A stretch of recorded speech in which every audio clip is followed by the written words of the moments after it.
Ligjërata dhe fjalimet të zgjedhura të Imam Aliut. Lidhur me peripecit e kohës, trazirat e pritshme dhe mungesa e udhëve të ligjshme për fitimin e jetesës. Nuk ka sakrificë tepër të madhe për ata pak që njihen mirë në qiell, po nuk njihen dhe aq mirë mbi tokë. Hapni syt nga ato që pritet t'ju ndodhin fatkeqësitë e jetës, prishja dhe kaosi marrëdhënieve ndërmjet jush, si dhe rebelimet e ardhje në fuqi e njerëzve të ulët. Atë kohë besimtari do të marrë më kollaj një të goditur me shpatë se sa një dirham halal. Kjo do ndodh atëherë kur lëmosha e lypsit të bëhet më e madhe se dhurata e dhënësit. Kështu do bëhet kur ju të deheni, jo nga pija, po nga pasuria e bollëku, kur të betoheni pa ju detyruar njëri e kur të flisni gënjeshtra pa ju shtrënguar njëri.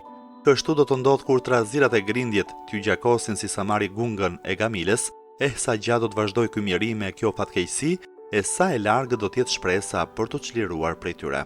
O njerëz, flakni tutje frerët e kuajve që mbartin peshën e duarve tuaja, e mos i prisni lidhjet me atë që ju prin, për ndryshe do qortoni vetëm për atë që po bëni.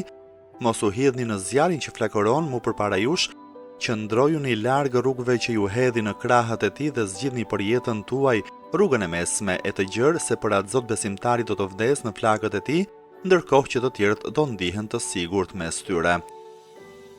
Unë jam për ju llamba në errësirë, kushdo që ajo do plakos, do mund të marrë prej saj dritë, prandaj dëgjoni o njerëz, mbajini të mprehtë veshët dhe sytë e zemrave tuaja e bëhuni të vëmendshëm që të mund ta kuptoni.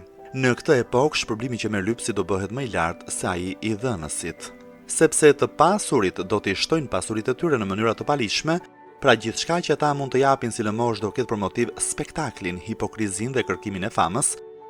Këto gjëra nuk japin atij asnjë të drejtë për t'u shpërblyer, ndërkohë që i skamuri merr nga ai nën presionin e varfërisë e të dëshpërimit dhe shpenzon në mënyrë të drejtë, gjë që do t'i sjellë shpërblim me kompensim të merituar.